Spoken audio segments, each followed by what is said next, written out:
Hello everyone. तो इसमें हम लोग पढ़ेंगे अडक्टर कैनाल, सब सार्टोरियल कैनाल या हंटर्स कैनाल के बारे में। तो ध्यान से देखें, ये एक इंटरमस्कुलर कैनाल होती है। इंटरमस्कुलर कैनाल का मतलब ऐसी कैनाल जो कि मसल्स के बीच में रन करे, ठीक। Present on medial 1/3 of thigh, और थाई के मीडियल 1/3 में ये प्रेजेंट होती है। दो बातें ध्यान हो गई। अब नेक्स्ट इसका एक्सटेंशन, एक्सटेंड कहां से करती है? एपेक्स ऑफ फीमोरल ट्रायंगल से लेके टेंडनस ओपनिंग में अडक्टर मैग्नस, यहां तक एक्सटेंड करती है। तो ध्यान से देखें, फीमोरल ट्रायंगल जब हम लोगों ने पढ़ा था तो उसका एपेक्स हम लोगों ने पढ़ा था कि सार्टोरियस और अडक्टर लॉन्गस जहां पे मीट करती है वो होता है उसका एपेक्स, ठीक। वहां से ये कैनाल स्टार्ट होती है, ठीक, वहां से कैनाल स्टार्ट होती है। अच्छा, अब देखें, ये मान लें फीमर बोन है, ठीक। फीमर से एक मसल अटैच होती है, ये जो मसल मैंने अटैच करी है इसका नाम है अडक्टर मैग्नस। जब ये अटैच होती है ना तो एक ऐसे बीच में ओपनिंग छोड़ देती है। आप इसका गूगल पे डायग्राम देखिएगा, उसमें एक ऐसे ओपनिंग छूटी होती है, इसे बोलते हैं अडक्टर हाइटस। हाइटस का मतलब होता है रास्ता, छेद, वेसल्स के जाने के लिए, मतलब किसी भी चीज के जाने के लिए बस छेद होता है, रास्ता। हाइटस का मतलब ये होता है, ठीक। तो ये फीमोरल ट्रायंगल का जो एपेक्स होता है वहां से ये कैनाल रन करती है, और कहां तक रन करती है? टू द अडक्टर हाइटस, ठीक। और ये अडक्टर हाइटस कौन सी मसल में होता है? अडक्टर मैग्नस, ठीक। तो ये वो लिखा हुआ है एक्सटेंशन लिखा हुआ है apex of femoral triangle to the tendinous opening in adductor magnus, ठीक। अच्छा, इसका काम क्या होता है? तुम ये समझ लो कि जो फीमोरल वेसल्स होती हैं, फीमोरल वेसल्स मतलब फीमोरल आर्टरी और फीमोरल वेन, ठीक, ये उनके लिए पैसेज प्रोवाइड करती है, उनको पाथवे देती है ताकि वो फीमोरल ट्रायंगल से लेके पॉप्लिटियल फोसा तक आ सकें। फीमोरल ट्रायंगल से पॉप्लिटियल फोसा, समझ लो ये दो रेलवे स्टेशन है और इनके बीच में जोड़ने वाली एक कैनाल है, इसे बोलते हैं अडक्टर कैनाल, ठीक। अच्छा, अब इसको थोड़ा सा समझते हैं। देखो, ये डायग्राम है, फीमोरल ट्रायंगल है, ये पॉप्लिटियल फोसा है, इनको जोड़ रही है ये अडक्टर कैनाल जो कि 15 सेंटीमीटर की लगभग होती है, ठीक।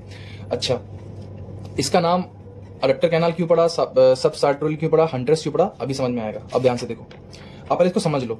देखो ऐसे समझो कि ये सार्टोरियस मसल है, ये सार्टोरियस मसल है, ठीक, सार्टोरियस।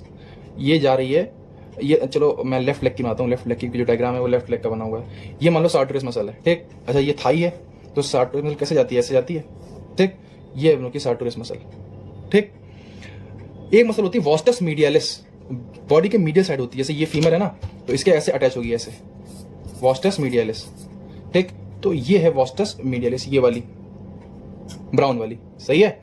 अब एक मसल बची अडक्टर लॉन्गस, तो आप खुद ही बताओ कैसी होगी। Adductor longus muscle femoral triangle की जो वाली बाउंड्री होती है ना, मीडियल बाउंड्री, वो फॉर्म करती है। तो इसका मतलब वो मसल कुछ ऐसे होगी, फीमोरल ये वाली, ये होगी अडक्टर लॉन्गस मसल, ये अडक्टर लॉन्गस मसल, ठीक। ऐसे मैं फिर से बता रहा हूँ, मान लो ये है वास्टस मीडियलिस, सॉरी मान लो ये है वास्टस मीडियलिस, ठीक। ये है सार्टोरियस ऊपर, तो नीचे फ्लोर ये है अडक्टर लॉन्गस। फिर से देख लो, अडक्टर लॉन्गस ये फ्लोर, ये ऊपर छत सार्टोरियस, और ये हाथ ये है वास्टस मीडियलिस। ऐसे ही हमेशा याद करना है अडक्टर कैनाल को। अडक्टर कैनाल की बाउंड्रीज ना याद आए एग्जाम में, बस तुम ऐसे करना, ये एक हाथ से, ये क्या है? वास्टस मीडियलिस, ऊपर छत सार्टोरियस, नीचे फ्लोर अडक्टर लॉन्गस, खत्म। समझ आई बात? अब ये देखो इसकी बाउंड्रीज है, वास्टस मीडियलिस, ठीक, ये सार्टोरियस, ये छत फॉर्म करती है, नीचे फ्लोर कौन फॉर्म करता है? अडक्टर लॉन्गस, ठीक। अच्छा, ये वास्टस मीडियलिस इसकी एंटेरोलेटरल बाउंड्री है। एंटेरोलेटरल क्योंकि ऊपर है, एक तो ऊपर है और बॉडी के लेटरल साइड भी है, तो एंटेरोलेटरल बाउंड्री फॉर्म कर रही है, एंटेरोलेटरल, ठीक। सार्टोरियस जो होती है ये इसका रूफ फॉर्म करती है, और जो अडक्टर लॉन्गस है ये इसका फ्लोर फॉर्म करती है। इसके नीचे एक और मसल होती है अडक्टर मैग्नस, चाहो तो वो लिखो, चाहो तो मत लिखो, ठीक। तो पहले बाउंड्री समझ लेते हैं कैनाल की। Anterolateral wall formed by vastus medialis, बोल चुका मैं। पोस्टीरियर वॉल मतलब फ्लोर, पीछे वाली floor, formed by adductor longus above and adductor magnus below, ठीक है। अब आते हैं मीडियल रूफ। अब देखो रूफ के बारे में कहानी है थोड़ी सी। देखो रूफ में क्या है, देखो वास्टस मीडियलिस इसकी एंटेरोलेटरल बाउंड्री है, सार्टोरियस इसकी पोस्टीरियर बाउंड्री है, सॉरी हाँ, जो ये है अडक्टर लॉन्गस, ये इसकी पोस्टीरियर बाउंड्री है, ये एंटेरोलेटरल बाउंड्री है और ये पोस्टीरियर बाउंड्री है। तो एक स्ट्रॉन्ग फाइब्रस मेम्ब्रेन है जो कि जोड़ती है इसकी एंटेरोलेटरल और पोस्टीरियर बाउंड्री को, वो होती है इसका फ्लोर, और इसको ओवरलैप कौन करता है? सार्टोरियस। समझ आई बात? So it's roof is formed by strong fibrous membrane stretching between its anterolateral मतलब vastus medialis and posterior boundary मतलब adductor longus and adductor magnus.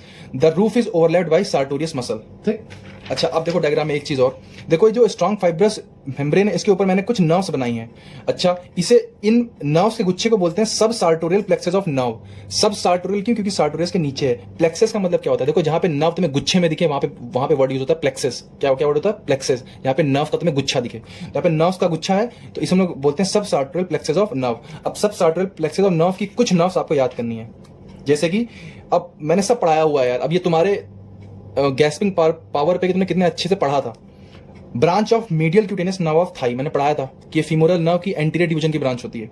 ठीक, सेफेनस नर्व ये फीमोरल नर्व के पोस्टीरियर डिवीजन की ब्रांच होती है। और anterior division of obturator nerve ये मैं पढ़ाऊंगा। ऑब्ट्यूरेटर नर्व बहुत मस्त नर्व है, ये मैं पढ़ाऊंगा। ठीक है, तो branch of medial cutaneous nerve of thigh which is जो कि फीमोरल नर्व ही है।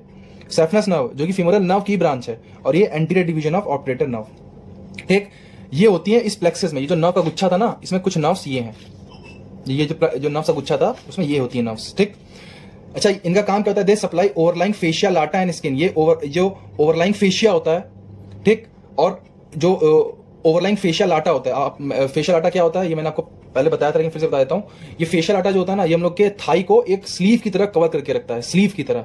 मान लो ये हम लोग की थाई, तो उसको चारों ओर से एक कपड़े ने समझ लो कवर करके रखा, और ये जो कपड़ा इसी को बोलते हैं फेशियल लाटा। ठीक, तो सप्लाई ओवरलाइंग फेशियल लाटा और स्किन, ये जो प्लेक्सस ऑफ नर्व है वो इनको सप्लाई करते हैं। ठीक, अच्छा अब कंटेंट पे आ जाओ। तो कंटेंट कॉमन सेंस की बात है कि ये रास्ता किसके लिए बनाया गया है? फीमोरल आर्टरी के लिए बनाया गया है, फीमोरल वेन के लिए बनाया गया है। सिंपल सी बात, दो चीजें हमें कंटेंट याद हो गए। अब मैं तुम्हें जब मैंने आप लोगों को फीमोरल आर्टरी पढ़ाया था, तब उसमें मैंने आपको बताया था कि फीमोरल आर्टरी की दो ब्रांचें होती हैं अडक्टर कैनाल में, एक तो मस्कुलर ब्रांच है और एक होती है डिसेंडिंग जेनिकुलर आर्टरी, बताया था। ठीक है, तो ये डिसेंडिंग जेनिकुलर आर्टरी, तीन कंटेंट याद हो गए। अब देखो चौथा कंटेंट, जो फीमोरल नर्व थी वो भी तो कंटेंट थी किसका? फीमोरल ट्रायंगल का, तो वो भी तो पास होगी ना यहाँ से। तो वहां से सेफेनस नर्व, ये आपको दिख रही है ना, saphenous nerve, nerve to vastus medialis, ये दोनों क्या है? ये दोनों फीमोरल नर्व ही हैं। ये बस फीमोरल नर्व की कौन सी ब्रांच है? ये क्वाड्रिसेप्स फीमोरिस को जो ब्रांच सप्लाई कर रही थी ना पोस्टीरियर डिवीजन की, ये वही है, नर्व टू वास्टस मीडियालिस। और सेफेनस नर्व ये भी पोस्टीरियर डिवीजन की मात्र एक क्यूटेनियस ब्रांच है, सेफेनस नर्व। आप एक बार जाके फीमोरल नर्व की वीडियो अच्छे से देखना अगर समझ में नहीं आ रहा कि मैं क्या बोल रहा हूं तो। ठीक, और anterior and posterior division of obturator nerve. Obturator nerve पढ़ाने की जिम्मेदारी मेरी, ये आपको पढ़ाऊंगा ऑब्ट्यूरेटर नर्व। ठीक, तो कंटेंट याद हो गया, फीमोरल आर्टरी, फीमोरल वेन। ठीक, descending genicular artery which is a branch of femoral artery, saphenous nerve which is a branch of posterior division of femoral nerve, and nerve to vastus medialis which is also a branch of posterior division of femoral nerve. ये दोनों याद कर लेना है, एक बार femoral nerve की video देख लेना अगर अच्छे से याद करना हो तो। ठीक, अब आ जाओ, अब छोटी मोटी चीजें। तो ये देखो हमें कंटेंट याद हो गया, ये फीमोरल आर्टरी लाल वाली, ये फीमोरल वेन। ठीक, ये सेफेनस नर्व, ये नर्व टू वास्टस मीडियालिस, ये anterior and posterior division of obturator nerve, और ये क्या है? डिसेंडिंग जेनिकुलर आर्टरी, जो कि फीमोरल आर्टरी की एक ब्रांच जो कि वो अडक्टर कैनाल में देती है, जो कि मैंने बताया था पहले ही। ठीक है, तो ये इतनी बात क्लियर होगी। ये फिगर आपको सारे कंटेंट बता रहा है। देखो saphenous nerve, nerve to vastus medialis, फिर artery, vein, anterior and posterior division of obturator nerve and descending genicular artery. ठीक, अब आ जाओ हल्का फुल्का इनका कोर्स पढ़ लेते हैं, इंपॉर्टेंट नहीं लेकिन हल्का फुल्का पढ़ लेते हैं। देखो जो फीमोरल आर्टरी होती है, सॉरी, वो कहां से आती है? वो inter from apex of femoral triangle, वो फीमोरल ट्रायंगल के एपेक्स से स्टार्ट होती है और पूरे कैनाल की लेंथ को ट्रांसफर्स करती है। और कहां से जाती है? अडक्टर मैग्नस से। मैंने स्टार्टिंग में बता दिया था कि अडक्टर मैग्नस में एक ओपनिंग होती है हाइटस, अडक्टर हाइटस, वहां से आर्टरी बाहर निकल जाती है। अब इस आर्टरी का नाम क्या रख दिया? पॉप्लिटिल आर्टरी रख दिया। ठीक, फीमोरल वेन, देखो फीमोरल वेन देखो जो है वो स्टार्टिंग वाले पार्ट में पोस्टीरियरली लाई कर रही थी फीमोरल आर्टरी के, ये देखो पीछे लाई कर रही थी। ठीक, लेकिन जैसे जैसे ये कैनाल नीचे आएगी ये इसके लेटरल आ जाएगी, lies posterior to the femoral artery in upper part and later to the artery in lower part. Saphenous nerve को आ जाओ, तो सेफेनस नर्व देखो क्रॉस कर रही है, क्रॉसेस फीमोरल आर्टरी एंटीरियरली, ऊपर से क्रॉस करती है, देखो ऊपर से, from lateral to medial side, ये लेटरल साइड और ये मीडियल साइड है। ठीक, लास्ट है नर्व टू वास्टस मीडियालिस, ये देखो nerve to vastus medialis, lies lateral to femoral artery, lies lateral to femoral artery, enter the vastus medialis in upper part of the canal, और ये vastus medialis को upper part of the canal में ही supply कर देती है। ठीक, और vastus medialis जो होती है, nerve to vastus medialis, ये thickest ब्रांच होती है femoral nerve की, ये मैंने शायद वहां पे ना बताया हो, यहाँ पे ध्यान रखना कि which is the thickest branch of femoral nerve, so nerve to vastus medialis। देखो ये फिगर बनाना बहुत आसान है, कुछ नहीं करना है, 2 बार प्रैक्टिस करो। क्या करना है? रफ में आर्टरी बनाओ, वेन बनाओ, सेफेनस नर्व, ये एक anterior posterior division of obturator nerve, descending genicular branch, खत्म। बस इतना प्रैक्टिस करना है, 2 मिनट लगेंगे इसमें। ठीक है, अब आते हैं क्लिनिकल वाले पार्ट पे। देखो होता क्या है कि एक बीमारी के बाद जो होती है पॉप्लिटियल एन्यूरिज्म, पॉप्लिटियल एन्यूरिज्म, उसमें क्या होता है? जो पॉप्लिटियल आर्टरी होती है ना, मतलब यही फीमोरल आर्टरी जो पॉप्लिटियल फोसा में जाती है, तो उसे बोलते हैं पॉप्लिटियल आर्टरी। तो उसमें कई बार आती है सूजन, स्वेलिंग, ठीक, मतलब एक ये स्वेलिंग इतनी प्रोमिनेंट होती है ना कि आपको बाहर से भी दिखती है, इतनी प्रोमिनेंट स्वेलिंग हो जाती है, इसे बोलते हैं एन्यूरिज्म, मतलब खून का थक्का जम जाना काइंड ऑफ पॉपिटल आर्टरी में। ठीक, तो कई बार तो पहले क्या होता था, पहले डॉक्टर क्या करते थे, पॉपिटल आर्टरी को यहां से लाइगेट कर देते थे, ठीक, और फिर जो यहाँ पे थक्का जमा था उसको निकाल देते थे, और फिर उसके बाद आर्टरी ठीक हो जाती थी। बहुत अच्छी बात है। लेकिन फिर क्या हुआ, फिर ऐसा देखा गया कि जो डॉक्टर थे वो उसको यहीं से बांध देते थे, मतलब जस्ट वो पॉपिटल आर्टरी को बांध रहे हैं, मतलब पॉपिटल फोसा में जो आर्टरी रन कर रही थी ये वहीं पे बांध देते थे। सोचते थे कि जहां पे थक्का जमा है जस्ट उसके ऊपर बांध दो, फिर थक्के को सही कर दो, फिर आर्टरी को वापस से उसमें मतलब नॉर्मलाइज कर दो। लेकिन इससे क्या हो रहा था, इससे वो बीमारी उस वक्त तो ठीक हो जा रही थी, लेकिन कुछ दिनों बाद जहां से बांधा था वहां पे खून का नया थक्का जम जाता था, मतलब फिर से हो गई अब।